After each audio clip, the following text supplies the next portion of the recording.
Salam sejahtera, Bapak Ibu yang saya kasihi, para hamba-hamba Tuhan, para aktivis gereja. Hari ini kita bertemu kembali melalui pengajaran-pengajaran yang kami siarkan melalui Bible Teaching Ministry. Banyak kebenaran-kebenaran yang kami sampaikan lewat link YouTube kami yang satu ini. Dan hari ini adalah tema lanjutan, tema besar, yaitu Allah Esa. Saya sudah memberikan pengajaran tentang Allah Esa sebanyak 12 sesi dan hari ini kita akan masuk ke sesi yang ke-13. Karena saya sudah menyiapkan satu tema besar tentang Allah Esa lebih dari 20 sesi pertemuan. Supaya pemahaman kita terhadap Allah Esa menjadi kompleks dan lengkap. Nah, sebelum kita mulai pembahasan kita, terlebih dulu kita akan mendengarkan pujian penyembahan yang akan dibawakan langsung oleh pencipta lagunya sendiri, yaitu Bapak Pendeta Jonathan Prawira. Judul lagu yang akan dibawakan saat ini adalah Ku Sembah Kau Yesus. Mari kita dengarkan pujian penyembahan ini.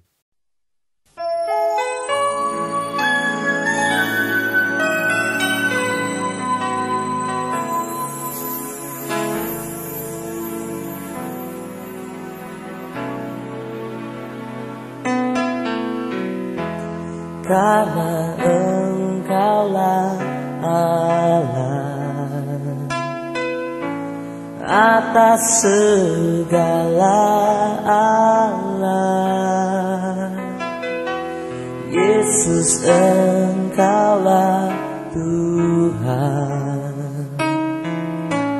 atas segalanya.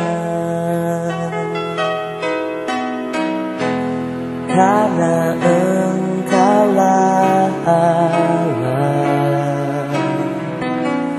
atas segala Allah. Yesus, Engkaulah Tuhan atas segalanya. Ku sembah Kau Allah kuasa, Bapa kekal, Raja damai sekarang dan selamanya. Ku sembah Kau Yesus.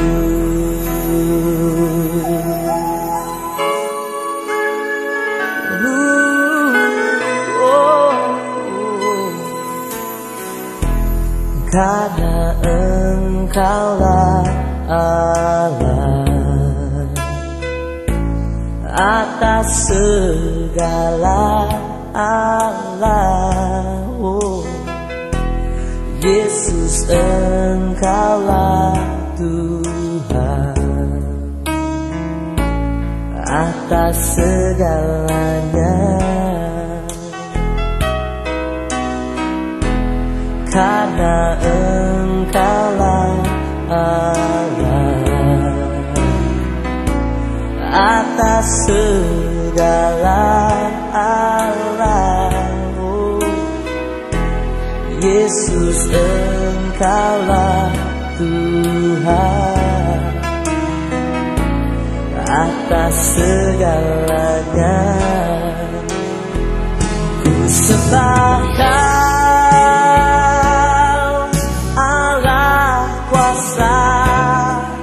Bapa kekal, Raja damai sekarang dan selamanya. Ku sembah Kau Yesus.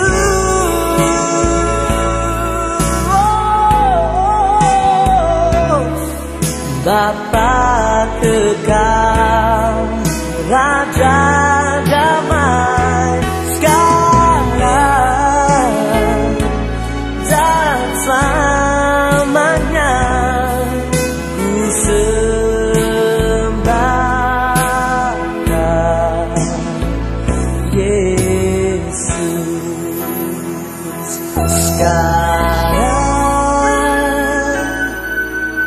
bersamanya ku sembah Yesus.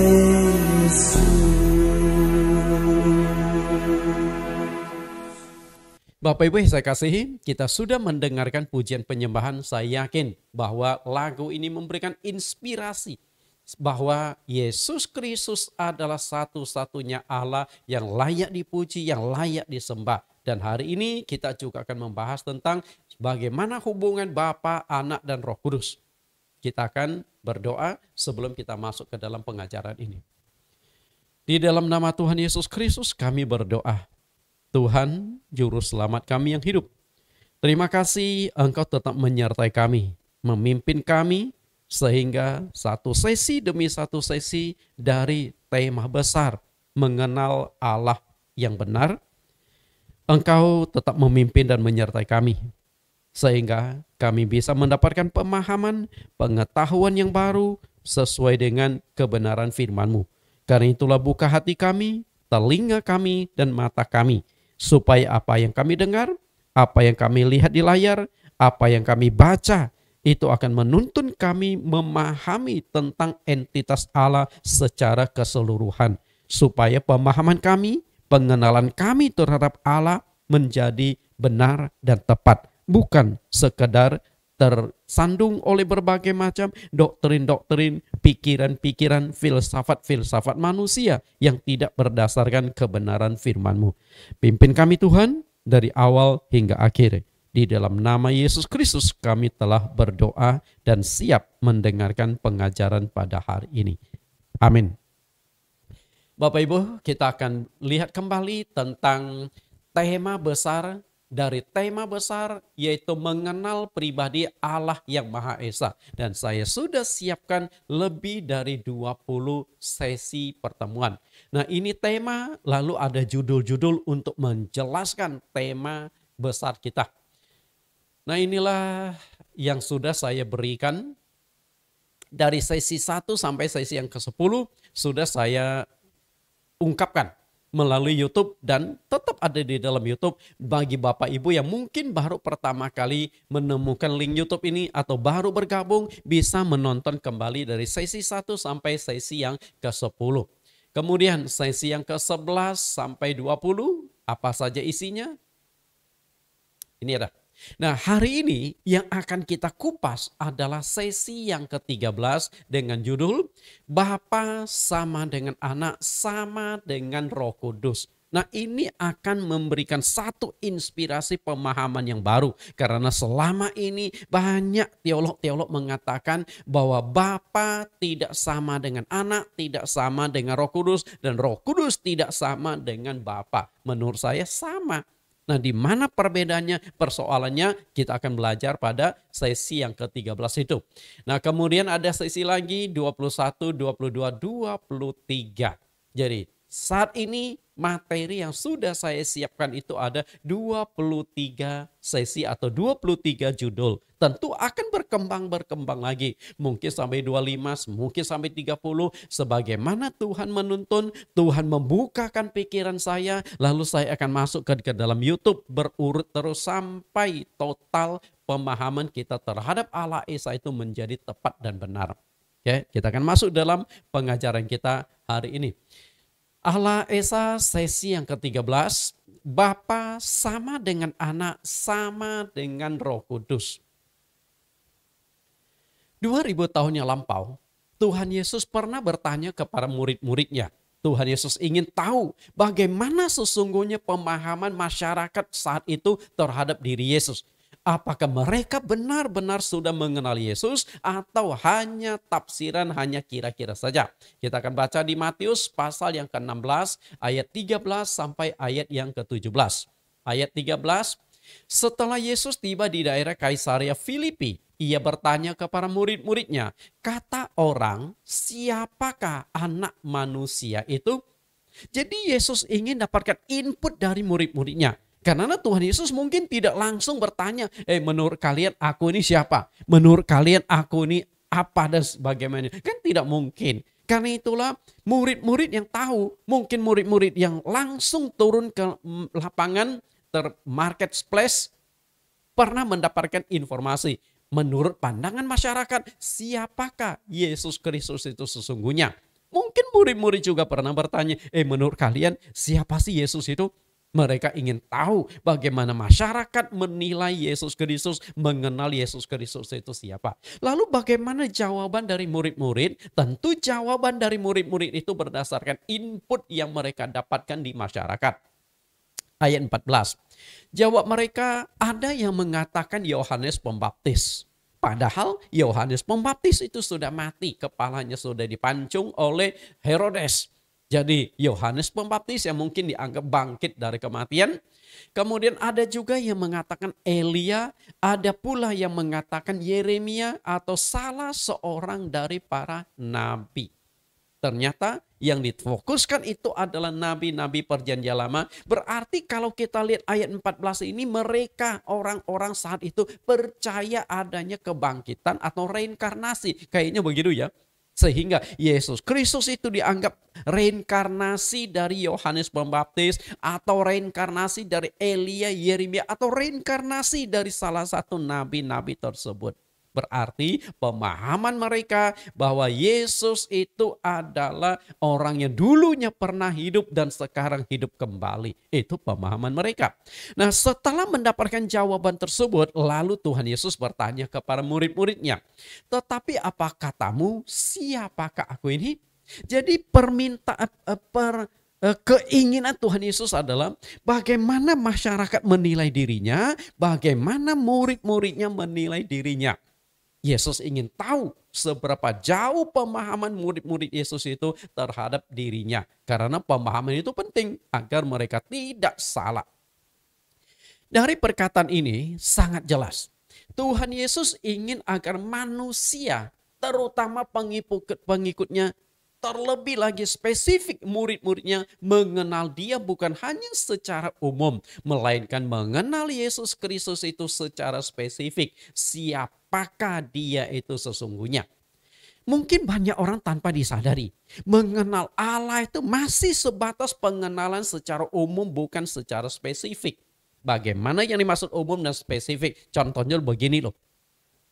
Bapak ibu kepingin makan ikan, oke? Bapak kepingin makan ikan. Lalu bapak meminta istrinya, "Ma, tolong belikan ikan. Aku kepingin makan ikan hari ini." Ya udah, istrinya pergi ke pasar. Nah, setelah sampai di pasar, istrinya menemukan ada 100 keranjang ikan dengan 100 jenis ikan. Permasalahan kan muncul. Ikan apa yang mau dimakan oleh suaminya? Katakanlah dulu belum ada handphone. Terpaksa istrinya dari pasar balik lagi tanya kepada suaminya, Papi, kamu mau makan ikan apa? Lalu suaminya berkata, saya kepingin makan ikan kakap. Ya udah, istrinya ke pasar lagi. Dia cari konter khusus, keranjang khusus atau stand khusus menjual ikan kakap. Berarti dari 100 keranjang, 100 jenis ikan dia lewati, dia nemukan di mana tempat menjual ikan kakap. Nah, setelah sampai stand ikan kakap, masalah muncul lagi. Masalahnya apa? Ternyata ada kakap merah dan kakap putih. Ini kan terpaksa pulang lagi ke suaminya. Papi, mau makannya ikan kakap merah atau kakap putih? Lalu suaminya ngomong, oh saya kepingin makan ikan kakap merah. Ya sudah, balik lagi. Nah, waktu dia mau tanya masalah ikan kakap merah, kemudian si penjual ikan itu berkata, Bu, kakap merah itu ada 2 jenis lagi. Yang hidup di air tawar dan hidup di air asin. Masalah muncul lagi kan? Balik lagi. Jadi berapa kali bolak-balik Bapak Ibu? Dan akhirnya suaminya, oh saya sukanya itu ikan kakap merah air tawar. Ya sudah, balik lagi. Berarti cari ikan kakap yang mungkin menghuni di sungai-sungai. Bapak Ibu. Nah, yang namanya global adalah ikan. Spesifik adalah ikan kakap merah air tawar. Itu spesifik. Nah, demikian pula pemahaman manusia tentang alam masih banyak global. Siapakah Allah itu? Allah itu adalah pencipta alam semesta, pencipta langit bumi, pencipta segala makhluk hidup, pencipta manusia. Oke? Tapi menurut saya pengenalan demikian masih berbentuk global, bukan spesifik. Siapakah sang pencipta itu? Nah, ini yang paling penting. Makanya sebenarnya yang diinginkan oleh Tuhan Yesus itu adalah pemahaman terhadap Allah secara spesifik. Siapakah aku ini menurut engkau? Maka umat Kristen mesti mengenal Allah itu secara spesifik, bukan mengenal secara global. Siapakah dia? Ketika kita ingin mengenal Tuhan secara spesifik, maka kita juga harus memahami ketiga sebutan tentang Allah yang dicatatkan di Matius pasal 28 ayat yang ke-19. Masalahnya adalah apakah Matius pasal 28 ayat 19 itu menunjukkan adanya tiga pribadi Allah yang kita kenal dengan istilah Tritunggal? Kita coba lihat dulu ayatnya. Matius 28 ayat 19. Karena itu pergilah, jadikanlah semua bangsa muridku dan baptislah mereka dalam nama Bapa dan Anak dan Roh Kudus. Perhatikan kalimat yang saya buat kelap-kelip. Bapa, Anak, dan Roh Kudus. Nah, oleh penganut-penganut Tritunggal itu mereka berkata ayat ini atau kalimat ini mengindikasikan bahwa Allah itu ada tiga pribadi. Masalahnya di sini, oke? Ada tiga pribadi. Nah, tiga pribadi tersebut adalah ada Bapa satu pribadi, ada Anak satu pribadi, dan ada Roh Kudus satu pribadi. Nah, ketiga pribadi inilah yang akhirnya memunculkan konsep Tritunggal atau Trinitas. Tapi pertanyaan mendasarnya adalah, betulkah Allah itu ada tiga pribadi? Nah, ini yang menjadi persoalan. Karena di dunia ini ada dua kelompok yang selalu bertentangan terhadap pengenalan terhadap entitas Allah. Yang satu kelompok mengatakan Allah itu hanya satu pribadi. Yang satu kelompok lagi mengatakan Allah itu ada tiga pribadi. Kemudian ada satu kelompok yang di tengah-tengah. Oh, Allah itu ada dua pribadi. Nah, itu macam-macam Bapak Ibu. Mana yang benar? Berarti pemahaman kita, pengenalan kita terhadap Allah masih bermasalah. Apakah Bapa, Anak, dan Roh Kudus itu tiga pribadi yang berbeda dan terpisah? Nah, ini yang harus kita pahami dulu. Baik penganut Allah Tunggal maupun penganut Allah Tritunggal, kalimat ini coba kita cermati. Katakanlah penganut Tritunggal yang mengatakan bahwa Allah itu ada tiga pribadi. Oke, pertanyaan yang mendasar adalah apakah tiga pribadi Allah itu terpisah dan berbeda satu dengan yang lainnya? Coba renungkan, terpisah enggak? Berbeda enggak? Karena jika Bapak Ibu mengatakan terpisah, berarti Bapak Ibu bukan menyembah Allah Esa, tapi menyembah Allah Jamak, bukan menyembah Allah Tunggal. Bapak Ibu mungkin menyembah politeisme, masuk agama politeisme, menyembah banyak Allah. Ada Allah Bapa, ada Allah Anak, dan ada Allah Roh Kudus. Apakah seperti itu? Nah, atau ada tiga pribadi di dalam satu tubuh. Dengan kata lain, dalam satu tubuhnya Allah ada tiga pribadi yang berdiam di dalam tubuh tersebut. Ada pribadi Bapa, ada pribadi Anak, ada pribadi Roh Kudus. Mana yang benar? Dan di sini akan membuat kita jadi rancu, membuat kita jadi kacau ketika kita tidak memahaminya, tidak bisa menguraikan, tidak bisa menjelaskannya secara baik-baik. Kalau diwujudkan dalam gambar seperti apakah Tritunggal ini? Apakah gambar seperti gambar kiri atau gambar sebelah kanan? Coba saya munculkan gambar-gambar yang saya dapat di internet yang melukiskan tentang adanya tiga pribadi di dalam diri Allah. Ini pasti gambar-gambar yang dimunculkan oleh para penganut Tritunggal. Kita lihat gambar kedua gambar itu. Gambar sebelah kiri, apakah seperti itu? Di sini ada tiga pribadi, tapi perhatikan tiga pribadi ini berbeda dan terpisah. Hati-hati ya, berbeda dan terpisah. Tapi muncul banyak gambar seperti ini yang mengungkapkan bahwa Allah itu ada tiga pribadi. Dan menurut saya gambar ini perlu dikaji ulang benar-benar. Karena jelas sekali di sini tiga pribadi Allah itu berbeda dan terpisah satu dengan yang lainnya. Ini kan berbahaya jadinya. Bapa ada di mana? Bapa itu ada di tengah-tengahnya itu. Sedangkan Anak itu ada simbol domba di dadanya yang kuning. Nah, kemudian Roh Kudus ada simbol merpati yang di sebelahnya lagi. Jadi Bapa, Anak, Roh Kudus. Nah, atau gambar yang di sebelah kanan Bapak Ibu. Kanan dalam konteks kanan saya ya. Kalau Bapak Ibu lihat mungkin kanan kiri Bapak Ibu, lihat di sini. Satu kepala ada 3 wajah. Nah, apakah seperti itu? Dalam diri Allah itu ada dalam pribadi Allah, dalam tubuh Allah, satu tubuh Allah ada 3 pribadi yang tergabung. Nah, kalau 3 pribadi berarti ada 3 kehendak, 3 pikiran, 3 keinginan, maka dibuatlah 3 buah kepala atau 3 wajah, tapi menyatu, dempet 3. Tapi kalau gambar ini menurut saya juga masalah. Oke? Berarti Allah ini kembar siam 3. Betul? Nah, hal-hal demikianlah menurut saya itu harus kita pahami baik-baik. Sebenarnya makna Tritunggal itu seperti apa? Apakah Tritunggal itu artinya 3 menjadi 1? Coba Bapak Ibu yang setuju mengatakan Tritunggal adalah 3 menjadi 1. Maaf kata, boleh nggak saya minta angkat tangan? Saya tidak melihat, tapi Tuhan melihat loh. Coba angkat tangan. 3 adalah 1. Oke, saya lihat ada yang angkat tangan. Terima kasih. Oke. Nah, Bapak Ibu yang sudah angkat tangan yang mengatakan Tritunggal adalah 3 menjadi 1. Bapa, Anak, Roh Kudus menjadi 1 pribadi. Oke, sekarang saya akan munculkan kalimat yang kedua. 3 adalah 1. Nah, mana yang lebih benar? Bapak Ibu boleh angkat tangan lagi. Tuh kan ketahuan. Bapak Ibu yang tadi angkat tangan, sekarang angkat tangan lagi. Berarti pemahaman Bapak Ibu yang pertama itu kurang tepat. Setelah Bapak Ibu melihat ini yang lebih tepat, lalu angkat tangan lagi. Betul? Nah, sama juga pemahaman tentang Allah. Mungkin dulu Bapak Ibu adalah penganut Allah Tritunggal dengan dasar doktrin-doktrin, ajaran ayat-ayat yang Bapak Ibu dapatkan ini. Tapi setelah mempelajari pemahaman yang saya berikan sebanyak 20 sesi lebih, saya yakin mungkin Bapak Ibu akan bergeser lagi. Oh, ternyata yang benar itu adalah Allah itu tunggal, Allah itu satu pribadi, Allah itu Esa. Karena saya penganut Allah Esa, bukan penganut Allah Tritunggal.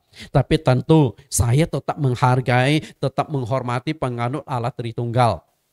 Oke, tapi kalau kita beda doktrin, mestinya nggak ada masalah kan? Karena itu kan yang namanya keyakinan, pengajaran masing-masing boleh. Mungkin Anda akan mengatakan saya sesat. Tapi masalahnya adalah ketika saya berbeda dengan Anda, saya juga akan katakan Anda sesat. Kalau gitu kita saling sesat menyesatkan. Akhirnya kan nggak bagus. Ya sudah, kalau menurut Bapak Ibu bahwa Allah Tritunggal itu yang benar, silakan dipegang keyakinan tersebut. Karena pemahaman saya, Allah yang benar itu adalah Allah Tunggal, Allah yang Maha Esa. Nah, tentu saya juga akan mempertahankan keyakinan saya. Nah, saya akan buktikan yang benar adalah ini loh. Ya, kita akan gali lebih jauh. Adalah. Penganut Tritunggal tentu sudah tidak asing lagi dengan gambar yang sebelah kanan ini. Bapak Ibu perhatikan gambar yang ada di sebelah kanan saya ini. Kita lihat. Nah, ini gambar saya pinjam. Karena banyak sekali di internet yang melukiskan Allah dalam bentuk segitiga. Bapa di atas, Anak di bawah, Roh Kudus di bawah. Dalam konteks di sini seakan-akan Bapa itu lebih besar dari Anak, Bapa itu lebih besar dari Roh Kudus. Ini memang kelihatan di dalam Alkitab ada ayat-ayat yang membuktikan hal tersebut. Tapi permasalahannya adalah betulkah hal tersebut? Coba kita lihat. Nah, yang saya tidak setuju dari gambar ini adalah di sisi sepanjang sisi segitiga yang kata bukan. Coba kita perhatikan gambar ini. Bapa adalah Allah. Allah diletakkan di posisi tengah. Bapa adalah Allah. Lalu Anak adalah Allah. Roh Kudus adalah Allah. Jadi menurut saya kalau yang ini sudah benar, Bapa adalah Allah, Anak adalah Allah, Roh Kudus adalah Allah. Nah, menurut saya yang perlu kita kaji ulang adalah Bapa bukan Anak, Anak bukan Roh Kudus bukan Bapa. Nah, ini yang saya tidak setuju permasalahannya. Maka saya memberikan judul pekupasan hari ini adalah Bapa sama dengan Anak sama dengan Roh Kudus sama dengan Bapa. Di mana permasalahannya? Coba kita gali lebih jauh. Oke. Kenapa bisa demikian? Apakah benar bahwa Bapa itu bukan anak atau Bapa itu tidak sama dengan anak? Dan anak itu tidak sama dengan Roh Kudus tidak sama dengan Bapa? Nah ini akan kita kupas, kita akan coba bongkar. Karena gambar yang satu ini dari para teolog gereja awal sudah mereka perkenalkan ribuan tahun. Dan sudah diyakini, sudah dipercaya oleh umat Kristen. Para hamba-hamba Tuhan ini gambar benar. Tapi menurut saya gambar ini tidak benar. Tidak benarnya di mana? Coba kita gali lebih jauh.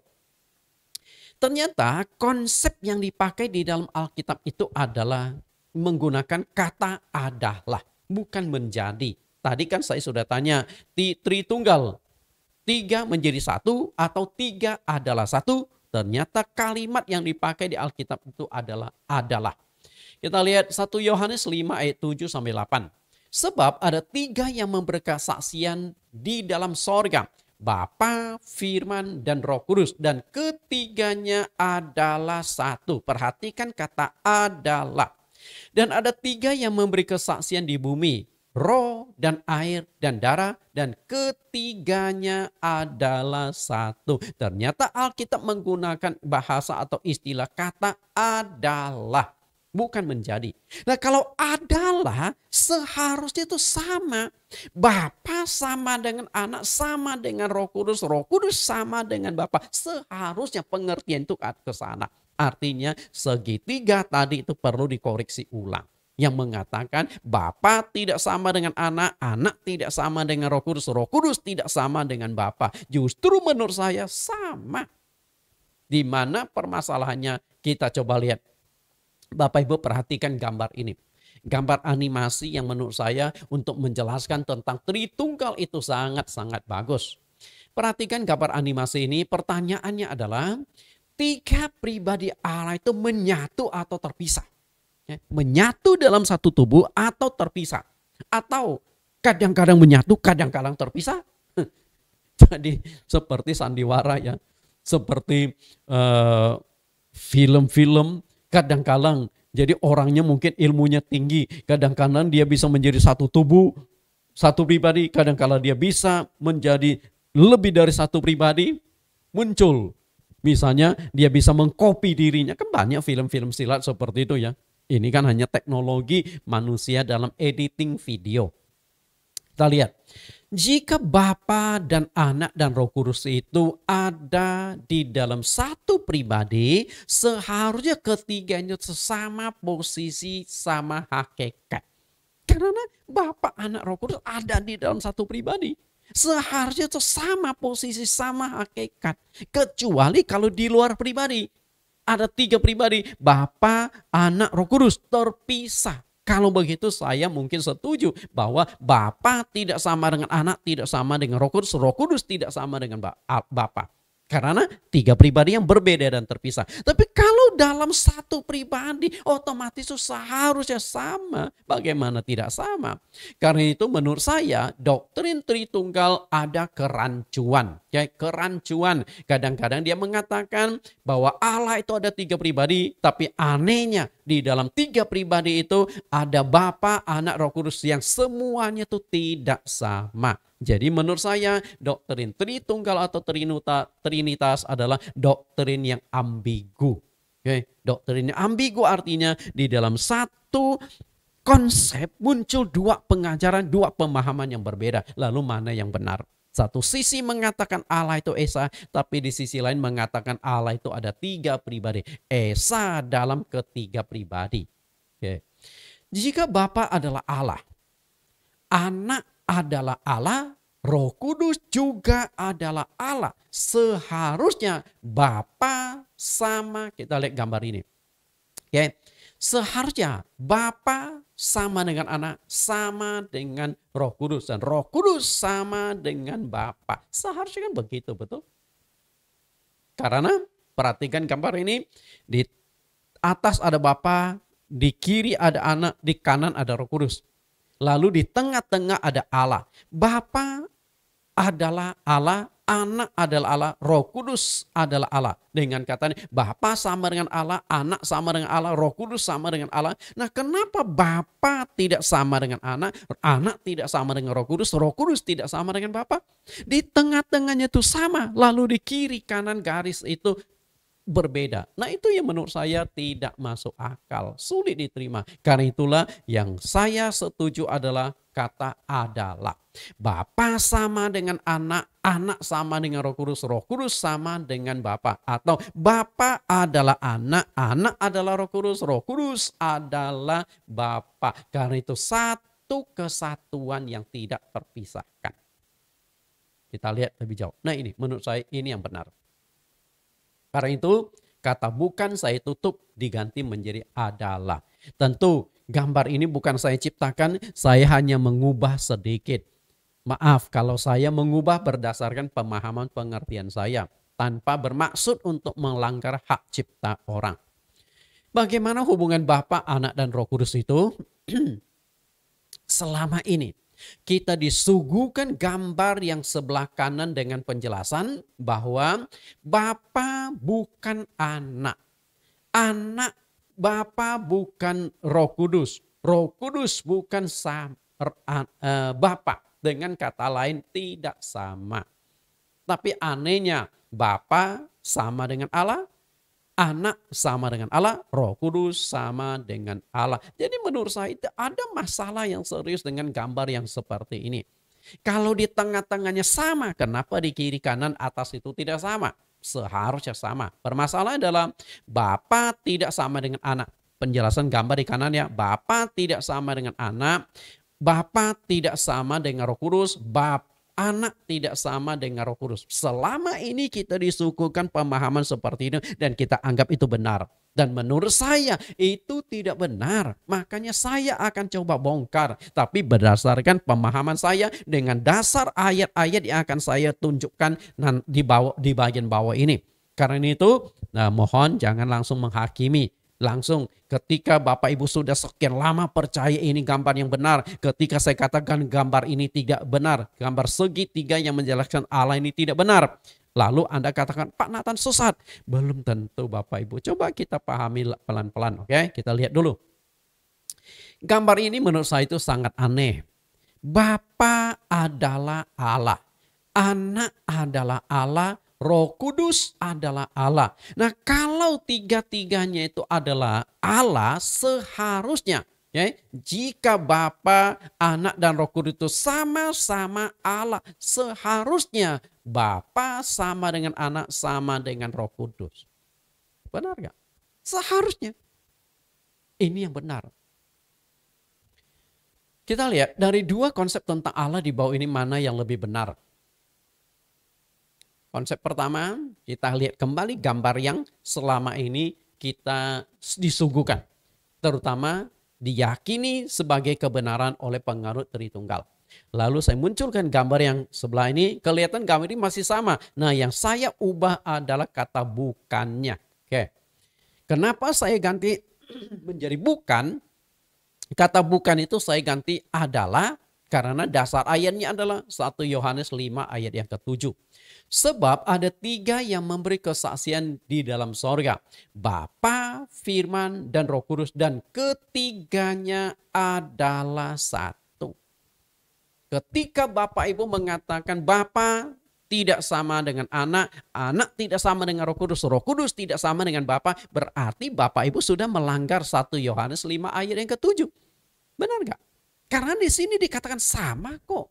Bapa, Anak, atau Firman dan Roh Kudus sama, ketiganya itu adalah satu. Nah, kalau adalah seharusnya sama. Bisa nangkap sampai di sini Bapak Ibu?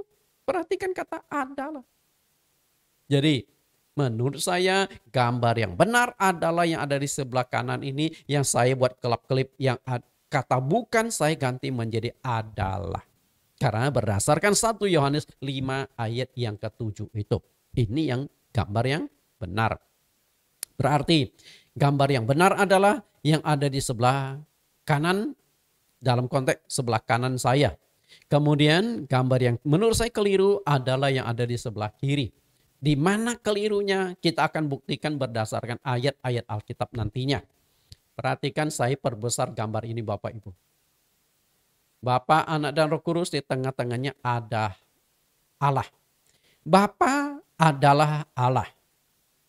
Kemudian Anak adalah Allah. Roh Kudus adalah Allah. Oke, ini sudah ketemu ya, adalah. Adalah itu berarti sama. Bapa sama dengan Allah, Anak sama dengan Allah, Roh Kudus sama dengan Allah. Kan begitu. Lalu permasalahannya adalah garis selanjutnya. Menurut saya Bapa sama dengan Anak, Anak sama dengan Roh Kudus. Seharusnya. Coba kita lihat. Nah ini dia. Seharusnya gambar yang benar adalah seperti ini. Bapa sama dengan Roh Kudus sama dengan Anak, Anak sama dengan Bapa. Itu membentuk satu segitiga menjadi satu kesatuan. Satu kesatuan. Maka muncullah seperti ini. Adalah. Seharusnya gambar ini yang benar Bapak Ibu. Maaf kata ya, menurut pemahaman saya. Tapi kalau Bapak Ibu tetap mempertahankan gambar yang lama, ya silakan. Karena itu kan masing-masing orang punya pendapat, masing-masing orang punya pemahaman. Tapi pemahaman saya adalah seperti ini. Dan tentu pemahaman saya itu saya juga akan buktikan berdasarkan ayat-ayat Alkitab. Sekarang saya akan buktikan bahwa Bapa sama dengan Anak sama dengan Roh Kudus. Bapa, Anak, dan Roh Kudus itu seharusnya satu pribadi. Bukan tiga pribadi, satu pribadi. Karena adalah atau sama. Hanya fungsi yang berbeda dan bekerja di tiga masa yang berbeda. Jadi harus bedakan pribadi dengan fungsi. Nah itu akan saya kupas pada sesi yang ke-14. Satu Allah tiga pribadi atau satu Allah tiga fungsi. Nah itu saya kupas di sesi yang ke-14. Itu sangat menarik juga. Jadi apakah pribadi Allah yang jamak atau fungsinya yang jamak? Kita lihat gambar ini. Bapa sama dengan Anak. Nah sekarang kita buktikan dan masuk ke ayat-ayat Alkitab untuk kebenaran tersebut. Bapa sama dengan Anak atau dengan kata lain Bapa adalah Anak. Kita lihat Yohanes pasal 14 ayat 1. Janganlah gelisah hatimu. Percayalah kepada Allah, percayalah juga kepadaku. Kalau kita lihat di Yohanes pasal 14 ayat 1, Yesus kelihatan masih melakukan pemisahan antara dia dengan Bapaknya. Kalau kita baca di sini seakan-akan ada dua pribadi.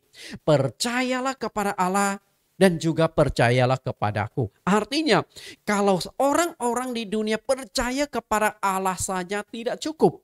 Tidak cukup. Tapi harus tetap percaya kepada Yesus. Kenapa demikian? Karena Yesus adalah juru selamat tunggal. Maka di ayat yang ke-6 Yesus katakan, Akulah jalan dan kebenaran dan hidup. Tidak ada seorang pun yang datang kepada Bapa kalau tidak melalui aku. Jelas sekali kan? Yesus kenapa katakan percaya Allah saja tidak cukup. Tapi harus percaya kepada Yesus. Kenapa harus percaya kepada Yesus? Karena tanpa melewati Yesus, tanpa melalui Yesus, tanpa melalui pengantaraan Yesus Kristus, tidak ada seorang pun yang bisa sampai ke Allah Bapa di sorga. Nah kalau tidak bisa sampai kepada Allah di sorga, berarti Anda tidak bisa sampai ke sorga. Karena penguasa sorga itu adalah Allah sendiri. Nah kemudian bagi kita, di satu sisi, di ayat yang ke-6 itu artinya kalau kita ingin mengenal siapakah Bapa itu sesungguhnya, maka kita harus mengenalnya lewat Yesus Kristus. Saya ulangi, kalau Anda ingin mengenal siapakah Allah itu sesungguhnya, maka Anda harus mengenalnya lewat Yesus Kristus. Kenapa bisa demikian? Karena pemahaman saya selama ini Yesus Kristus itu adalah Allah yang menjadi manusia. Nah kalau Allah yang menjadi manusia seharusnya Allah sama dengan Anak. Bisa nangkap Bapak Ibu? Kalau Allah yang menjadi manusia seharusnya Allah sama dengan Anak atau Allah adalah Anak. Kenapa bisa katakan bukan? Di gambar yang sebelum-sebelumnya kan aneh. Kita lihat ayat Yohanes 14 ayat yang ke-7. Sekiranya kamu mengenal aku, pasti kamu juga mengenal Bapakku. Sekarang ini kamu mengenal dia dan kamu telah melihat dia. Nah, perhatikan gambar segitiga ini. Bapak Ibu, kalau Anda katakan Bapa tidak sama dengan anak atau Bapa bukan anak, Anda itu sudah melanggar Yohanes 14 ayat yang ke-7. Karena Yesus berkata, kalau kalian sudah kenal aku, berarti kalian ini sudah kenal Bapa di sorga. Kalau kalian sudah melihat aku, berarti kalian tuh sudah melihat Bapa di sorga. Bisa nangkap? Artinya itu apa? Orangnya itu sama. Orangnya itu sama. Bahkan Yesus katakan kepada murid-muridnya lebih jelas lagi. Sekarang ini. Ya, sekarang ini, saat ini. In time. Ya, saat ini kalian sudah melihat Bapa di sorga. Sudah mengenal Bapa di sorga. Jadi sebenarnya yang berada di hadapan murid-murid Yesus itu adalah Bapa yang di sorga, yang inkarnasi menjadi manusia. Cuman ketiga di dunia kita kenal dengan Anak Allah atau Yesus Kristus. Itu dia. Apakah Yesus menggunakan kalimat-kalimat aneh? Enggak. Justru kita yang nggak memahaminya sehingga menganggap ada Bapa dan Anak itu berbeda. Bapa dan Anak itu dua pribadi yang terpisah, tidak sama. Padahal itu sama. Ya, sama. Lalu kita lihat ayat 8. Kata Filipus kepadanya, Tuhan tunjukkanlah Bapa itu kepada kami, itu sudah cukup bagi kami. Para teolog banyak yang memiliki pikiran Filipus. Dan bukan hanya pikiran Filipus, juga pikiran murid-murid yang lain. Karena Filipus bertanya mewakili teman-temannya. Maka dia menggunakan kata kami. Tunjukkanlah Bapa itu kepada kami 12 orang ini. Kan aneh Bapak Ibu. Artinya 12 rasul belum memahami dengan jelas siapakah Yesus itu sesungguhnya. Berarti di dalam pikiran murid-murid itu ada dua pribadi yang berbeda dan terpisah. Bapa tidak sama dengan anak. Okay? Bapa tidak sama anak. Nah, kalau mereka yakin Bapa itu sama dengan anak, seharusnya mereka tidak minta lagi tunjukkan Bapa itu kepada kami. Karena di ayat yang ke-7 itu sudah jelas Yesus katakan, kalau engkau sudah kenal aku, sudah kenal Bapa di sorga. Kalau sudah melihat aku, sudah melihat Bapa di sorga. Dan saat ini kalian sudah mengenal dan sudah melihat Bapa di sorga. Artinya itu orangnya itu sama. Bapa sama dengan anak. Ini penjelasan Yesus bahwa Bapa dengan anak itu orangnya sama. Kemudian ayat yang ke-9, kata Yesus kepadanya, telah sekian lama aku bersama-sama kamu Filipus, namun engkau tidak mengenal aku. Barang siapa telah melihat aku, ia telah melihat Bapa. Bagaimana engkau berkata, tunjukkan Bapa itu kepada kami. Dan akhirnya murid Tuhan Yesus kena semprot gurunya.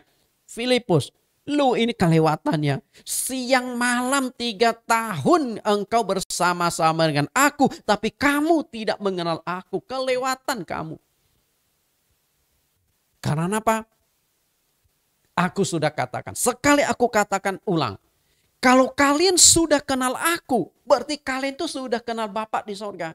Kalau kalian sudah melihat aku. Berarti kalian tuh sudah melihat Bapa di sorga. Bahkan saat ini kalian itu sedang berhadapan dengan Bapa di sorga. Maksud Yesus itu seperti itu.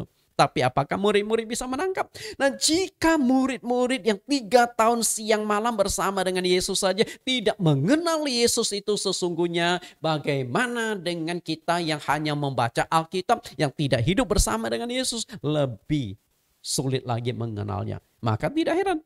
Muncullah berbagai macam tafsiran-tafsiran tentang entitas Allah. Muncullah termasuk juga tentang 3 pribadi Allah. Padahal Yesus sudah katakan bukan 3 pribadi. 1. Kenapa bisa demikian? Karena aku dengan Bapa itu orangnya itu sama. Sudah lihat aku berarti sudah melihat Bapa. Lihat ayat 10. Tidak percayakah engkau? Jadi penganut Tritunggal. Tidak percayakah Anda bahwa Allah itu, Yesus itu di dalam Bapa, Bapa itu di dalam Yesus. Nah, kalau Bapa itu di dalam Yesus, Yesus di dalam Bapa, berarti kan orangnya sama. Nah, kalau orangnya sama, kenapa dikatakan Bapa bukan anak? Ini kan bahasa-bahasa yang menurut saya itu membuat kacau. semakin membuat kacau pemahaman. Kita baca lebih lengkapnya. Ayat 10, tidak percayakah engkau bahwa aku di dalam Bapa dan Bapa di dalam aku? Apa yang aku katakan kepadamu tidak aku katakan dari diriku sendiri. Tetapi Bapa yang diam di dalam aku, dialah yang melakukan pekerjaannya. Oke. Yesus katakan, Bapa itu diam di dalam aku. Nah berarti kalau Bapa itu diam di dalam diri Yesus, Bapa dengan Yesus itu otomatis sama. Lalu kenapa kita pisahkan lagi menjadi dua pribadi, ada Bapa ada anak, padahal orangnya itu sama. Itulah yang saya sulit pahami, yang sulit saya mengerti dari konsep pikiran dari penganut Tritunggal. Padahal Yesus sudah katakan, sudah sangat jelas di sini. Kita lihat bagaimana sesungguhnya hubungan Yesus dengan Bapa. Yesus dan Bapa. Tadi di ayat tersebut sudah dikatakan, ketika kita sudah mengenal Yesus, berarti sudah mengenal Bapa. Sudah melihat Yesus, berarti sudah melihat Bapa. Berarti orangnya itu sama. Kalimat ini saya nggak bisa ucapkan kepada orang-orang lain atau kepada jemaat. Kalian ingin kenal Bapak saya? Kalau kalian sudah lihat aku, berarti sudah melihat Bapak. Kalau kalian sudah melihat aku, berarti sudah melihat Bapak saya yang ada di rumah. Ini kalimat ini saya tidak bisa ucapkan. Kenapa? Karena saya dengan Bapak saya di rumah itu dua pribadi yang berbeda dan terpisah. Nama saya Nathan. Bapak saya namanya bukan Nathan. Bapak saya namanya Bong Cijung. Itu kan dua orang yang berbeda.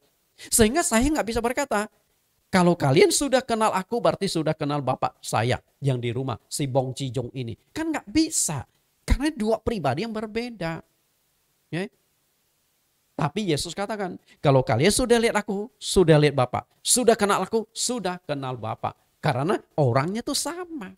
Baru bisa kalimat ini diucapkan. Ini dia. Berarti Bapak sama dengan anak. Lihat kembali, lihat lagi Yohanes pasal 10 ayat 29.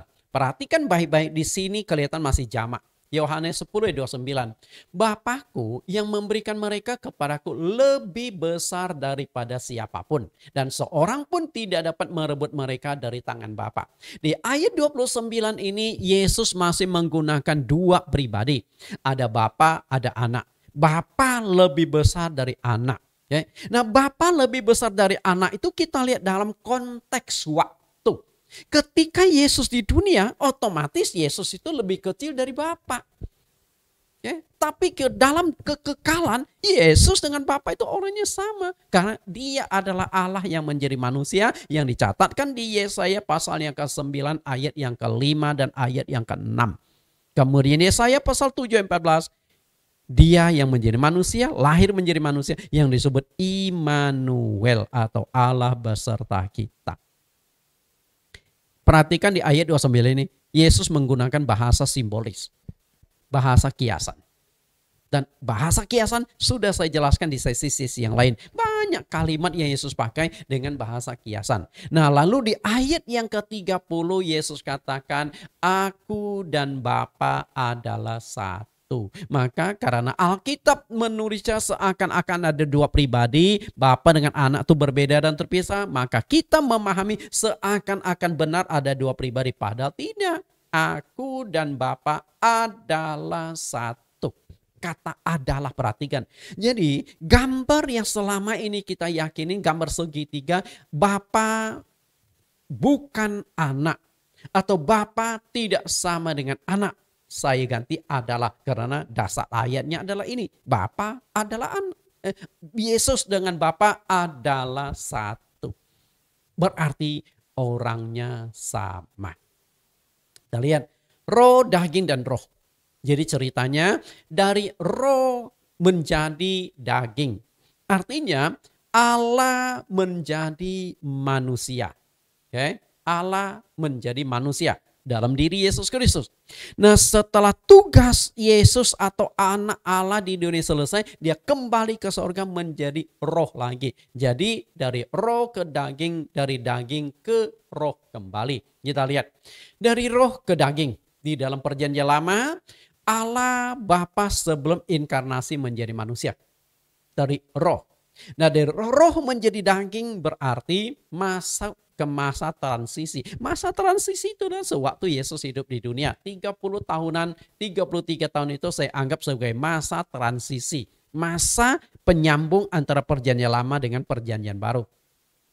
Nah, di masa transisi ini Allah menjadi manusia dalam diri Yesus Kristus. Dalam bentuk daging.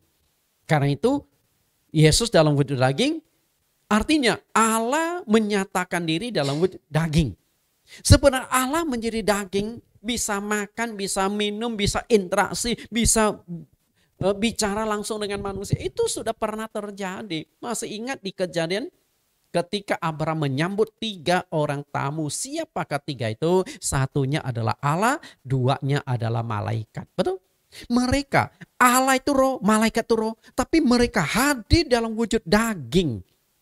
Disambut oleh Abraham, dikasih kakinya dicuci. Setelah itu Abraham menyajikan makanan, mereka makan. Bukan simsalabin, lalu makanan hilang. Enggak, normal seperti manusia. Setelah itu 2 malaikat lagi disuruh oleh Tuhan, pergi kalian ke kota Sodom Gomora dulu. Aku masih mau bincang-bincang dengan Abraham. Nah, di saat bincang-bincang itulah baru Abraham itu benar-benar sadar bahwa yang di hadapan dia itu adalah Allah. Itu masalahnya Bapak Ibu. Nah, kalau di zaman Abraham Allah pernah menjadi daging, menjadi manusia, bisa makan, bisa minum, bisa ngobrol, kelihatan bisa dipegang badannya. Kenapa? Kalau Allah menjadi manusia lewat kelahiran yang disebut Yesus Kristus, kita bingung. Kenapa? Padahal sudah ada contohnya. Karena itulah dari roh menjadi daging. Nah, setelah tugas penyelamatan di dunia selesai, lalu daging kembali menjadi roh. Artinya setelah Yesus bangkit dari kematian, naik ke sorga, Roh Kudus diturunkan. Nah, ini adalah masa kerjanya di perjanjian baru. Allah kembali lagi menjadi roh yang disebut dengan Roh Kudus. Nah, ini Bapak Ibu. Roh, daging kembali ke roh. Yesus sebelum kelahiran. Kita lihat Yesus sebelum kelahiran. Yesaya 9 ayat yang kelima. Sebab seorang anak telah lahir untuk kita, seorang putra telah diberikan untuk kita. Lambang pemerintahan ada di atas bahunya dan namanya disebut orang penasihat ajaib, Allah yang perkasa, Bapa yang kekal, Raja damai. Jadi dalam dunia kekekalan, dalam dunia roh, sebelum Yesus lahir di dunia 2000 tahun yang lalu, Yesus itu sudah memegang status, sudah mendapatkan status atau sebutan sebagai Allah. Sebutannya itu adalah penasihat yang ajaib. Penasihat itu artinya Allah yang penuh Allah yang penuh dengan hikmat. Tidak ada sesuatu yang tersembunyi bagi Allah. Kemudian Allah yang perkasa, artinya maha kuasa. Allah yang maha kuasa. Kemudian Bapa yang kekal. Nah, sebutan Bapa itu sudah dipegang Yesus sebelum lahir. Nah, kenapa Anda mengatakan Bapa tidak sama dengan anak? Artinya Anda itu nggak membangun satu benang merah dari perjanjian lama sampai perjanjian baru. Kalau Anda tetap membangun satu koneksi dari perjanjian lama sampai ke perjanjian baru, seharusnya Bapa sama dengan anak. Kenapa dikatakan Bapa bukan anak? Ini kan aneh. Berarti tidak berhasil mengkoneksikan ke Yesaya pasal 9 ayat 5 dengan diri Yesus Kristus yang lahir ke dunia. Putus di sini sehingga tidak nyambung. Karena tidak nyambung maka muncullah konsep bahwa Bapa tidak sama dengan anak. Itu masalahnya. Kemudian Raja Damai. Yesus adalah sang juru selamat. Yesuslah yang mendamaikan manusia dengan Allah. Berarti Yesus adalah pengantara. Dia mendamaikan manusia dengan Allah yang rusak karena dosa. Ini sebutan-sebutan Allah itu sudah dipegang Yesus sewaktu hidupnya.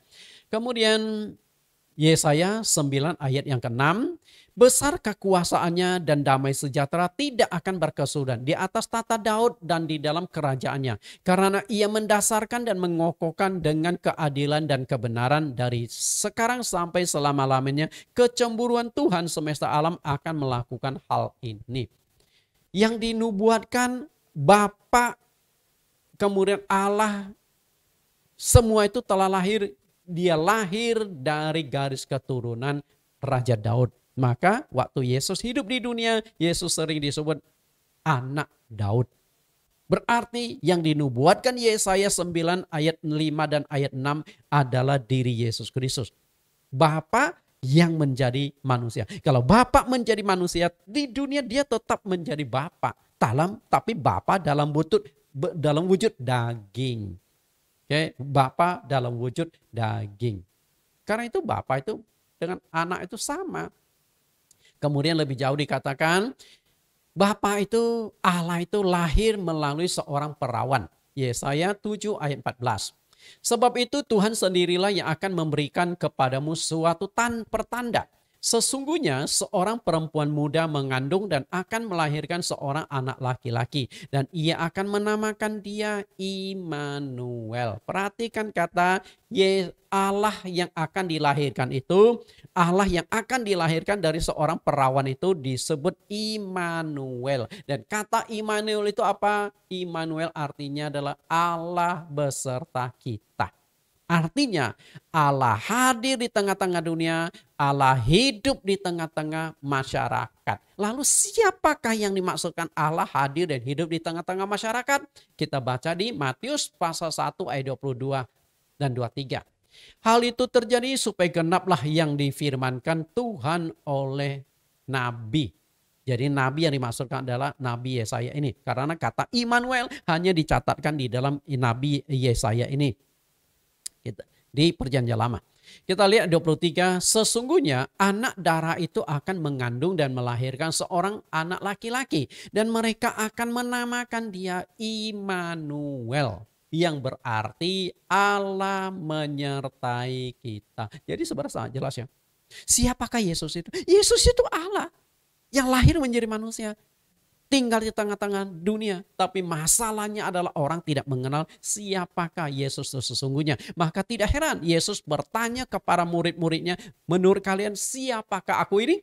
Dengan kata lain, Yesus ingin kita mengenal dia itu secara spesifik. Bukan mengenal secara simbolis, bukan mengenal secara kalimat-kalimat kiasan. Tapi benar-benar memahami siapakah dia. Dan dalam konteks pemahaman saya, Yesus adalah Allah yang menjadi manusia. Nah kalau Allah menjadi manusia, berarti Yesus itu adalah Allah. Apakah ketika dia menjadi manusia, dia tidak bisa disebut Allah lagi? Status Allah hilang? Kan tidak. Dia di Filipi, makanya dalam Filipi pasal 2 Paulus katakan dia meninggalkan kemuliaan, meninggalkan status Allah, melepaskan status Allah. Berarti dia melepaskan status Allah, dia tetap Allah.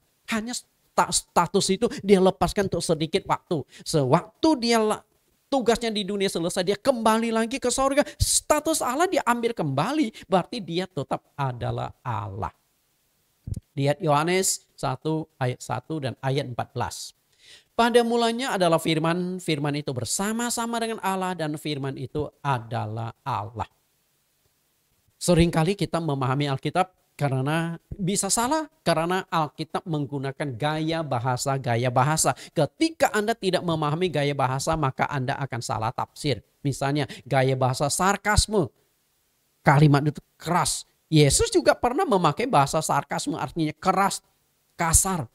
Kalau Anda baca di Matius pasal 23, celakalah ahli Taurat, celakalah orang-orang Farisi. Kata celaka itu Yesus, nah itu sarkasme. Lalu ada gaya bahasa personifikasi. Jadi sesuatu benda mati diabarkan hidup. Misalnya Allah gunung batu pelindungku. Gunung batu bisa melindungi kita. Seakan-akan gunung batu itu hidup untuk melindungi kita. Itu diibaratkan hidup. Lalu ada gaya bahasa hiperbol. Digede-gedein. Daud pernah berkata, aku menangis sampai air mataku menggenangi ranjangku. Dengan kata lain, Daud menangis sampai banjir. Mungkinkah itu terjadi? Artinya tidak lebih-lebihkan. Jadi anak muda zaman sekarang dengan bahasa gaul dikatakan, Daud ini agak lebay. Masa menangis sampai banjir di kamar? Itu gaya bahasa. Nah sama juga pemahaman terhadap Allah. Seringkali Alkitab menggunakan gaya bahasa jamak dan tunggal. Gaya bahasa majemuk. Okay? Perhatikan jamak dan tunggal. Pada mulanya adalah firman. Firman itu bersama-sama dengan Allah. Perhatikan kata bersama-sama. Itu nggak mungkin tunggal, pasti jamak. Tapi setelah itu ditunggalkan, firman itu adalah Allah. Artinya firman dengan Allah itu kesatuan yang tidak terpisahkan. Nah, ketika Anda coba memisahkan logos, memisahkan firman dengan Allah, Anda sudah salah. Ibarat itu saya dan perkataan saya. Itu kesatuan yang tidak terpisahkan. Betul nggak? Apa yang saya ucapkan, walaupun perkataan saya rekam di dalam video, direkam di dalam tape recorder, seakan-akan terpisah. Saya dan perkataan saya terpisah. Tetapi sama. Nah, kalau saya dan perkataan saya bisa dipisah, seharusnya Ahok tidak masuk penjara. Karena Ahok dipermasalahkan sampai masuk penjara, kan ada orang yang edit videonya di videonya. Dan itu sudah lama, bertahun-tahun pidato Ahok itu. Dan akhirnya apa? Ya masuk. Karena apa? Ahok dan perkataannya tidak bisa dipisahkan. Allah dengan perkataan tidak terpisahkan. Firman itu adalah perkataan Tuhan, Allah. Nah, firman itu bukan pribadi. Saya setuju firman itu bukan pribadi, itu perkataan. Tapi ingat, perkataan Allah itu hidup. Firman itu hidup. Sama seperti begini. Perkataan saya itu hidup. Oke, perhatikan. Bapak Ibu, tolong angkat tangan. Oke. Bapak Ibu angkat tangan nggak? Angkat. Berarti perkataan saya itu ada kekuatan. Nah, setelah itu perkataan saya itu direkam. Dan Bapak Ibu menonton video saya mungkin setahun yang akan datang. Setelah menonton bagian ini, Bapak Ibu angkat tangan, lalu Bapak Ibu angkat tangan. Padahal itu ucapan saya setahun yang lalu. Masih ada kekuatan? Nggak ada. Karena perkataan saya itu kekuatan. Firman itu perkataan Allah. Karena itu perkataan Allah dengan pribadi Allah, satu kesatuan yang tidak boleh dipisahkan. Oke, kemudian firman itu menjadi manusia, artinya Allah menjadi manusia. Ayat 14, firman itu telah menjadi manusia dan diam di antara kita. Dan kita telah melihat kemuliaannya, yaitu kemuliaan yang diberikan sebagai anak tunggal Bapa, penuh kasih karunia dan kebenaran. Perhatikan baik-baik ayat 14, firman itu, ayat 1 dan 14, kalimat yang saya cetak merah. Firman itu adalah Allah, lalu ayat 14, firman itu telah menjadi manusia, artinya Allah menjadi manusia. Allah menjadi manusia itu dalam diri Yesus Kristus. Maka kalimat di selanjutnya dikatakan diam di antara kita. Artinya Allah diam di tengah-tengah manusia. Inilah kalimat Immanuel tadi. Immanuel, Allah beserta kita. Allah diam di tengah-tengah masyarakat. Tapi ketika Yesus menjadi manusia, kata Paulus di dalam Filipi pasal 2 tadi, dia melepaskan kemuliaan, melepaskan status sebagai Allah. Lalu status yang dia pakai di dunia adalah anak tunggal Bapa atau anak Allah. Itu hanya status, hanya sebutan. Bukan menunjukkan bahwa anak itu ada satu pribadi. Bukan, itu hanya status yang dia pakai. Karena ketika Yesus tinggal di dunia, hidup di dunia, dia tidak boleh pakai Allah. Kenapa? Karena Allah itu roh. Semua agama, semua manusia itu tahu Allah itu roh. Sedangkan Yesus dalam bentuk daging. Bayangkan kalau Yesus tetap mempertahankan statusnya sebagai Allah. Ketika Yesus lagi tidur, orang berkata Allah lagi tidur. Konyol enggak? Ketika Yesus lagi makan bakso, lalu ada yang berkata Allah lagi makan bakso. Ini kan tidak elok, aneh, justru nggak masuk akal. Maka Yesus gunakan status anak Allah. Dan kalau anak Allah, oke, masalah, nggak ada masalah, karena dia tuh daging. Ya. Justru ketika Yesus berkata aku adalah Allah, justru jadi aneh. Nah, cuman karena Yesus katakan aku anak Allah, lalu muncullah konsep Yesus dengan Bapa itu dua pribadi yang berbeda atau dua pribadi yang tidak sama. Itu menurut saya itu keliru. Oke, keliru. Kenapa bisa demikian? Karena Yesus adalah Allah yang menjadi manusia. Sang pencipta yang menjadi manusia. Untuk lebih memahaminya silakan baca di Yohanes 1 ayat 1 sampai ayat yang ke-11. Baru bisa melihat secara frame yang lebih lengkap. Oke. Kemudian ini sudah selesai ya. Saya jelaskan Bapa sama dengan anak. Lalu yang kedua adalah anak sama dengan Roh Kudus. Nah, saya akan buktikan bahwa anak sama dengan Roh Kudus. Perhatikan kata adalah. Bagaimana hubungan antara Roh Kudus dengan Yesus? Untuk memahami hubungan itu kita harus membaca dalam Matius 1 ayat 18 bahwa Maria mengandung adalah dari kuasa Roh Kudus.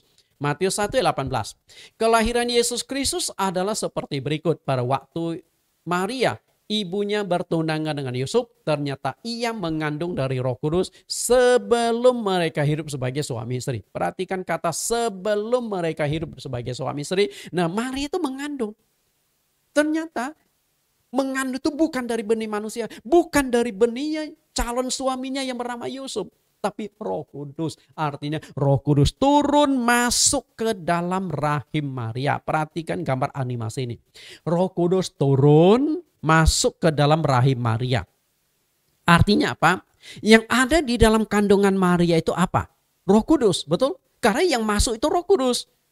Nah, dengan sendirinya yang ada di dalam kandungan Maria itu adalah Roh Kudus. Kemudian Roh Kudus itu dikandung oleh Maria 9 bulan lebih kurang. Akhirnya Roh Kudus itu dilahirkan dalam bentuk daging yang kita sebut Yesus Kristus. Artinya itu apa?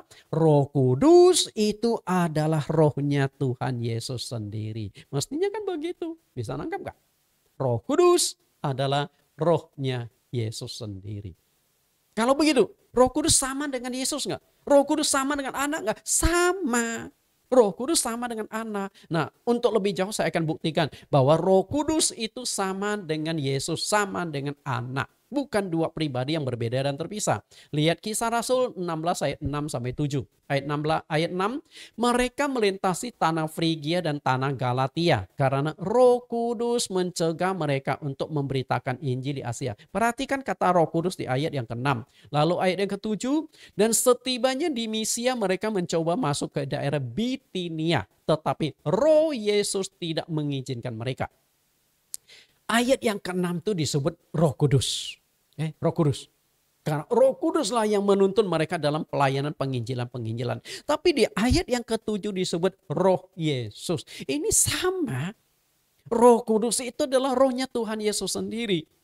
Nah, Roh Kudus, Roh hikmat, Roh wahyu, Roh penghibur, Roh kebenaran, itu sebutan-sebutan yang mewakili tugas atau fungsi atau status dari Roh Kudus. Dan pribadi dari Roh Kudus dan sebutan-sebutan itu adalah Yesus Kristus. Berarti Roh Kudus sama dengan Yesus. Roh Kudus sama dengan anak. Bisa tangkap sampai sini Bapak Ibu? Berarti gambar segitiga itu keliru. Kalau mengatakan Roh Kudus tidak sama dengan Yesus. Kita lihat Yohanes 14 ayat 26. Tetapi penghibur yaitu Roh Kudus yang akan diutus oleh Bapa dalam namaku, dialah yang akan mengajarkan segala sesuatu kepadamu dan akan mengingatkan kamu akan semua yang telah kukatakan kepadamu. Ayat 7. Namun benar yang kukatakan ini kepadamu adalah lebih berguna bagi kamu jika aku pergi. Sebab jikalau aku tidak pergi, penghibur itu tidak akan datang kepadamu. Tetapi jikalau aku pergi, aku akan mengutus dia kepadamu. Perhatikan, perbandingkan ayat yang ke Yohanes 14 ayat 26 dan Yohanes 16 ayat yang ke-7. Karena begini loh. Penghibur itu siapa? Penghibur itu Roh Kudus yang saya cetak merah di atas. Nah, Yesus katakan penghibur itu tidak akan datang. Roh Kudus tidak akan datang kalau aku tidak pergi. Artinya kalau Yesus tidak naik ke sorga tetap di dunia, Roh Kudus itu nggak bisa diturunkan, nggak bisa datang. Kenapa demikian? Karena Roh Kudus itu rohnya Tuhan Yesus. Ketika Yesus masih di dunia, bagaimana dia bisa memberikan rohnya kepada orang lain? Bagaimana roh Yesus bisa masuk ke dalam diri orang lain? Nggak bisa. Maka Yesus harus mati dulu, kemudian naik ke sorga, kembali ke status roh. Nah, kalau sudah status roh, maka dia sudah tidak terbatas. Karena roh Allah itu tidak terbatas. Anda tidak bisa berkata 3 pribadi. Tidak bisa. Karena yang kata tidak terbatas bisa 1 pribadi, bisa 3 pribadi, bisa 1000 pribadi. Artinya tidak terbatas, ada di mana-mana. Tapi dalam satu ruang lingkup, satu kesatuan, Allah itu roh. Sama seperti angin. Bagaimana Anda hitung angin? Coba. Ya. Satu kesatuan. Angin, ini angin secara keseluruhan. Ketika Anda tiup satu balon, Berarti angin yang ada di luar dengan yang ada di dalam balon sama enggak? Sama. Cuman di dalam balon sudah dibatasi. Itu bagian kecil dari angin. Ya. Kemudian kalau Anda tiup 10 balon, angin jadi 10. Dibungkus oleh angin besar.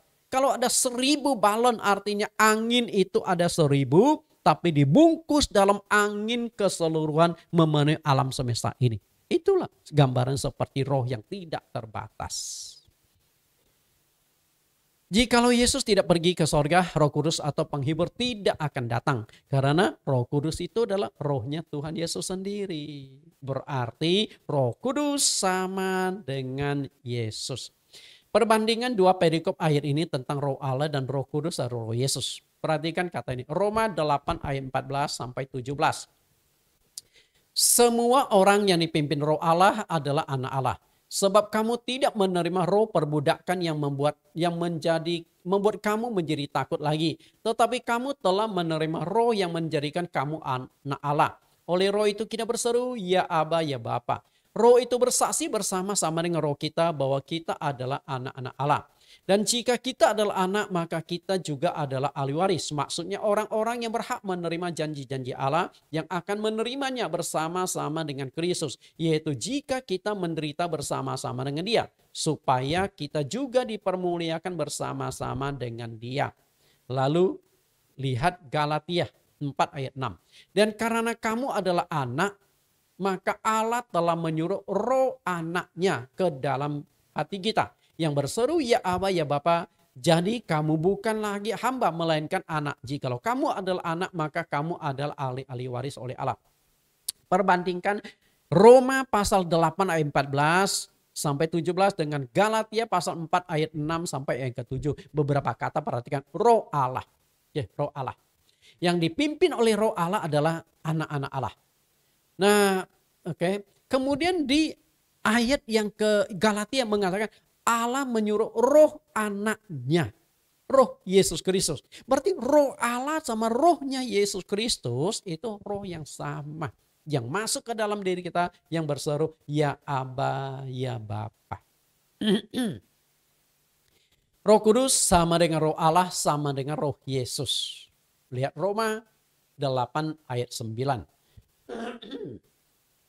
Roma 8 ayat 9. Tetapi kamu tidak hidup dalam daging, melainkan dalam roh. Jika memang roh Allah diam di dalam kamu. Tetapi jika orang tidak memiliki roh Kristus, ia bukan milik Kristus. Perhatikan baik-baik kata roh Allah. Okay. Tapi kata di bawahnya diganti menjadi roh Yesus. Artinya roh Yesus atau roh kudus sama dengan roh Allah. Jelas nggak? Roh Allah itu rohnya Yesus sendiri. Berarti roh Allah atau roh Yesus. Lalu ini kita masuk ke bagian yang terakhir. Roh Kudus sama dengan Bapa. Oke, artinya Bapa adalah Roh Kudus. Bagaimana sebenarnya hubungan antara Bapa dengan Roh Kudus? Allah Bapa sama dengan Roh. Kemudian Roh Kudus juga adalah Roh. Itu yang sama. Roh yang sama. Ini adalah satu roh yang sama, hanya fungsi atau peran yang berbeda dan bekerja di 3 masa yang berbeda. Roh Allah, Allah dalam wujud roh sang pencipta. Roh Kudus itu menyertai gereja, menyertai setiap pribadi, memimpin semua umat Kristen. Hanya fungsinya beda, tapi roh yang sama yang bekerja di waktu yang berbeda. Kita lihat sifat Allah. Allah punya 2 sifat yang sangat kentara, yaitu kasih. Nah, kasih Allah itu harus diimbangi dengan keadilan. Artinya kalau kasih Allah hanya digedengungkan tanpa diimbangi dengan keadilan akan rusak. Manusia bisa hidup seenaknya. Oh, Tuhan tidak menghukum kok. Tuhan tidak akan menghakimi kok. Jadi manusia bebas berbuat dosa. Nah, hancur hidup manusia. Maka perlu ada keadilan. Adil artinya kalau engkau melanggar firman Tuhan, engkau akan dihukum. Sama seperti Tuhan berkata kepada manusia waktu diciptakan, semua pohon dalam taman ini boleh kau makan buahnya dengan bebas. Itu adalah bentuk kasih Allah. Berkat Allah. Tapi setelah itu Tuhan berkata, pohon pengetahuan baik dan jahat jangan kau makan. Pada hari kau memakannya pasti kau mati. Itu keadilan. Kasih dan keadilan. Nah, di tengah-tengah itu ada sifat Allah yaitu kudus. Jadi Roh Kudus itu apa? Allah itu adalah roh dan Allah itu kudus. Karena itu sebenarnya roh kudus itu adalah roh Allah yang kudus. Itu roh kudus. Tapi orang tidak suka menyebutnya panjang-panjang. Tidak mau menulis roh Allah yang kudus. Maka disingkat menjadi roh kudus. Kata Allah yang dihapus menjadi roh kudus. Berarti roh kudus itu adalah roh Allah yang kudus atau roh Allah sendiri. Kita lihat janji pencurahan Roh Kudus Perjanjian Lama dan Perjanjian Baru. Dalam Perjanjian Lama melalui beberapa nabi, Allah sudah berulang kali menjanjikan akan mengaruniakan Roh Kudus kepada semua umatnya. Janji tersebut lalu dipertegas lagi di Perjanjian Baru melalui Yohanes Pembaptis dan Tuhan Yesus. Oke, perhatikan skema janji tentang pencurahan Roh Kudus. Ini dia Perjanjian Lama lewat Nabi Yesaya, lewat Nabi Yehezkiel, lewat Nabi Yoel. Itu Perjanjian Lama. Lalu di Perjanjian Baru lewat Yohanes Pembaptis dan Tuhan Yesus juga beberapa kali menyinggung akan memberikan Roh Kudus. Apa yang dijanjikan di dalam Perjanjian Lama. Kita kalian janji Allah melalui Nabi Yesaya. Saya akan percepat ini ya, Yesaya. Yesaya 32 ayat 15, sampai dicurahkannya kepada kita roh dari atas, maka padang gurun akan menjadi kebun buah-buahan. Dan kebun buah-buahan itu akan dianggap hutan. Dicurahkannya kepada kita roh dari atas. Berarti roh dicurahkan dari atas, artinya roh Allah yang dimaksudkan di ayat ini. Ayat 3. Sebab aku akan mencurahkan air ke atas tanah yang haus dan hujan lebat ke atas tempat yang kering. Aku akan mencurahkan rohku ke atas keturunanmu dan berkatku ke atas anak cucumu. Perhatikan kata W. Aku akan mencurahkan rohku, akan menurunkan rohku.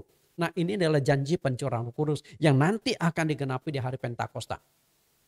Lalu janji melalui Nabi Yehezkiel. Yehezkiel 36 ayat 26. Kamu akan kuberikan hati yang baru dan roh yang baru di dalam batinmu. Dan aku akan menjauhkan dari tubuhmu hati yang keras. Dan kuberikan kepadamu hati yang taat.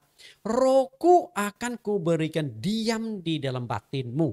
Dan aku akan membuat kamu hidup menurut segala ketetapanku. Dan tetap berpegang pada peraturan-peraturanku dan melakukannya. Perhatikan yang dikatakan Nabi Yehezkiel. Rohku akan kuberikan diam di dalam kamu. Nah, diam di dalam kamu ini yang dimaksudkan nanti di Perjanjian Baru adalah Roh Kudus yang akan masuk dan diam di dalam hati kita. Lalu kita lihat lebih tajam melalui Nabi Yoel. Akan Allah berjanji mencurahkan rohnya melalui Nabi Yoel dan janji ini akhirnya digenapi di hari Pentakosta. Maka di Kisah Rasul pasal 2 ayat yang ke-18, 16-18 Petrus mengutip kembali nubuat dari Nabi Yoel. Oke, lebih jelasnya kita perbandingkan Yoel pasal 2 ayat 38-39 dengan Kisah Rasul pasal 2 ayat 16-18. Dari hasil perbandingan itu kita akan tahu bahwa Roh Kudus itu adalah roh Allah sendiri. Oke, artinya Roh Kudus sama dengan Allah. Kita lihat perbandingannya. Janji melalui Nabi Yoel. Yoel pasal 2 ayat 28. Kemudian daripada itu Allah pada itu akan terjadi bahwa aku akan mencurahkan rohku ke atas semua manusia. Maka anak-anakmu laki-laki dan perempuan akan berbuat, orang-orangmu yang tua akan mendapat mimpi, teruna-terunamu akan mendapat penglihatan-penglihatan. Juga ke atas hamba-hambamu laki-laki dan perempuan akan kucurahkan rohku pada hari-hari itu. Kemudian janji Allah ini mencurahkan rohnya digenapi di hari Pentakosta. Nah, yang turun di hari Pentakosta itu apa? Roh Kudus. Berarti roh Allah yang dijanjikan di Perjanjian Lama itu adalah Roh Kudus. Berarti Roh Kudus itu adalah roh Allah sendiri. Bisa tangkap? Oke, perbandingan ini. Ketika Rasul Petrus berkhotbah pada hari Pentakosta, dia mengutip kembali janji Nabi Yoel. Lihat perbandingan nubuat Nabi Yoel dengan khotbah Petrus di Kisah Rasul pasal 2 16-18. Oke, perbandingan. Nah, yang ini sudah kita baca. Yoel pasal 2 ayat 28 29. Oke, karena itu yang akan kita baca adalah Kisah Rasul pasal 2 ayat yang ke-16. Ayat 17 dan ayat 18 nanti saya akan bacakan. Nanti Bapak Ibu baca di Yoel pasal 2. Bisa nangkap maksud saya? Oke. Saya akan baca dulu ayat yang ke Kisah Rasul pasal 2 ayat 16. Yang menjelaskan ini kutipan kitab Nabi Yoel. Tetapi itulah yang difirmankan Allah dengan perantara Nabi Yoel. Oke. Nah, selanjutnya saya akan baca ayat 17 dan ayat 18. Bapak Ibu nggak usah lihat di bagian ini. Lihat saja di Yoel pasal 2 ayat 28 dan 29. Oke. Bisa baca supaya kita perbandingkan. Oke. Siap Bapak Ibu? Kalau sudah siap, kita akan baca. Saya akan baca, nah Bapak Ibu boleh baca sendiri di rumah atau baca dalam hati. Tapi Anda hanya lihat Nabi kitab Yoel, nggak usah lihat Kisah Rasul. Karena Kisah Rasul saya akan baca. Kisah Rasul 2 ayat 17, akan terjadi pada hari-hari terakhir. Demikianlah firman Allah, bahwa aku akan mencurahkan rohku ke atas semua manusia. Maka anak-anakmu laki-laki dan perempuan akan bernubuat, dan teruna-terunamu akan mendapat penglihatan-penglihatan. Dan orang-orangmu yang tua akan mendapat mimpi. Juga ke atas hamba-hambamu laki-laki dan perempuan akan kucurahkan rohku pada hari-hari itu. Dan mereka akan bernubuat. Jelas nggak Bapak? Jelas. Artinya roh yang dijanjikan Allah di perjanjian lama yang akan dicurahkan, ternyata itu Roh Kudus yang turun di hari Pentakosta. Dari sini kita bisa tangkap satu benang merah. Roh Kudus adalah roh Allah sendiri. Karena itu gambar segitiga yang mengatakan Roh Kudus tidak sama dengan Allah atau Bapa. Roh Kudus bukan Bapa, itu salah besar. Itu keliru menurut saya. Di perjanjian lama Allah disebut Roh Kudus. Jadi perjanjian lama pun Allah sudah ada disebut Roh Kudus. Lihat Yesaya 6:3-10. Tetapi mereka memberontak dan mendukakan Roh Kudusnya. Roh Kudus itu artinya Roh Allah, maka ia berubah menjadi musuh mereka dan ia sendiri berperang melawan mereka. Ayat 11. Lalu teringatlah mereka kepada zaman dahulu kalah. Zaman Musa hambanya itu. Di manakah dia yang membawa mereka naik dari laut bersama-sama dengan penggembala kambing dombanya? Di manakah dia yang menaruh Roh Kudusnya dalam hati mereka? Jadi kata Roh Kudus itu bukan baru muncul di perjanjian baru. Enggak, Roh Kudus itu sudah ada di perjanjian lama. Itu adalah rohnya Allah sendiri. Berarti Roh Kudus sama dengan Allah. Oke, kita ambil kesimpulan dari topik pelajaran hari ini. Roma 8 ayat 9. Tadi kita sudah baca ayat ini, kita coba baca ulang. Tetapi kamu tidak hidup dalam daging, melainkan dalam roh. Jika memang roh Allah diam di dalam kamu, tetapi jika orang tidak memiliki roh Kristus, ia bukan milik Kristus. Perhatikan roh Allah dan roh Kristus. Berarti Roh Allah sama dengan Roh Kristus. Nah, Roh Kristus sama dengan Roh Kudus. Nah, kalau sudah begitu seharusnya gambar segitiga itu sama, bukan berbeda. Nah, ini dia Bapak Ibu, pemahaman saya. Inilah pemahaman saya tentang konsep Allah Esa. Bapa sama dengan Allah. Anak sama dengan Allah, Roh Kudus sama dengan Allah. Bapa sama dengan anak, anak sama dengan Roh Kudus sama dengan Bapa. Nah, inilah yang disebut konsep Allah Esa. Nah, ini gambar sangat jelas, tidak ambigu, tidak memunculkan dua doktrin yang berbeda. Tapi kalau Anda mengatakan Bapa sama dengan Allah, anak sama dengan Allah, Roh Kudus sama dengan Allah, lalu Anda katakan Bapa tidak sama dengan anak, anak tidak sama dengan Roh Kudus tidak sama dengan Bapa. Ini sudah ada dua doktrin di dalam satu gambar. Anda tangkap nggak? Coba, wahai penganut Tritunggal, Anda tangkap nggak gambar ini muncul dua doktrin ketika Anda berkata Bapa tidak sama dengan anak, anak tidak sama dengan Roh Kudus tidak sama dengan Bapa. Dua doktrin di dalam satu gambar. Nah, kalau ini satu doktrin, jelas. Oke. Dari pemaparan saya, semoga Bapak Ibu bisa nangkap. Dan maaf kata, jika pemaparan saya berbeda dengan apa yang selama ini Bapak Ibu pegang, tidak ada salahnya kita cobalah kembali ke Alkitab. Menurut saya ini yang lebih Alkitabiah. Tuhan Yesus berkati, kita berdoa. Terima kasih Tuhan Yesus, Juru Selamat kami yang hidup. Kami sudah belajar pada hari ini tentang hubungan Engkau dengan Bapa dan Roh Kudus. Dari pemaparan ini kami menemukan satu rahasia besar. Bapa sama dengan Anak, sama dengan Roh Kudus sama dengan Bapa. Itu adalah pribadi yang sama. Karena di dalam Alkitab mengajarkan Allah itu hanya ada satu pribadi, bukan tiga pribadi. Satu pribadi dalam tiga fungsi. Fungsi Bapa, fungsi Anak, dan fungsi Roh Kudus. Terima kasih pengertian yang sudah Engkau tanamkan kepada kami. Dan kami tetap berdoa untuk pertemuan-pertemuan yang selanjutnya. Tuhan tetap menyertai agar pemahaman kami terhadap entitas Allah menjadi lengkap dan utuh. Sehingga terbangun menjadi satu frame yang lengkap. Sehingga kami memahami dan mengenal Allah secara baik dan benar. Terima kasih Tuhan, di dalam nama-Mu Yesus Kristus kami telah berdoa. Amin. Kita dengarkan pujian penyembahan dengan judul Bersama Roh Kudus. Karena Roh Kudus adalah Roh Yesus dan juga adalah Roh Allah sendiri. Tuhan Yesus berkati, sampai bertemu di sesi yang ke-14.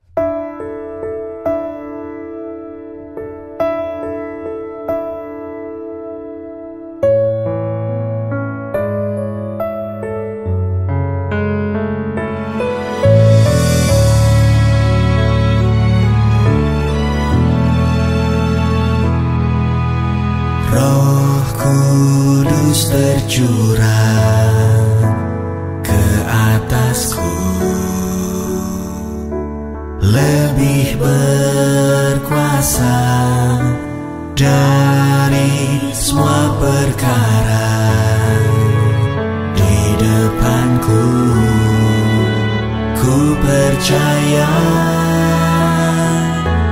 bersama Roh Kudus ku dapat melakukan pekerjaan besar, bukan oleh gagah atau kekuatanku, namun pengurapan-Mu.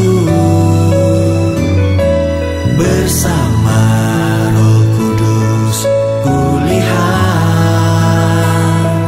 Kau membuat perkara yang dahsyat dengan mujizat-Mu dan dengan hikmat-Mu. Roh Kudus pimpinku selalu.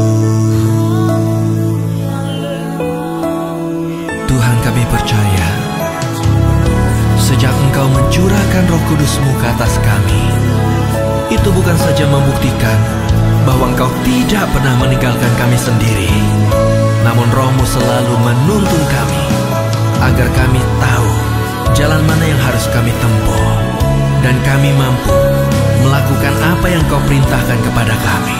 Sebab itu Roh Kudus, penuhilah kami. Roh Kudus tercurah ke atasku, lebih berkuasa dari semua perkara di depanku. Ku percaya bersama Roh Kudus ku dapat melakukan pekerjaan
Bagi mahasiswa STT ITAI, Institut Teologi Ala Esa, setiap kali pelajaran ada 10 pertanyaan yang perlu Bapak Ibu jawab. Perlu saudara-saudari jawab, ketik rapi dan kemudian di-emailkan kembali ke pengelola STT ITAI ini.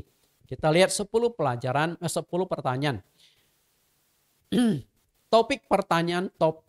Pertanyaan topik ke-13. Bapa sama dengan anak sama dengan Roh Kudus. Pertanyaan pertama, bagaimana pendapat penduduk Kaisaria Filipi tentang siapakah Yesus menurut mereka?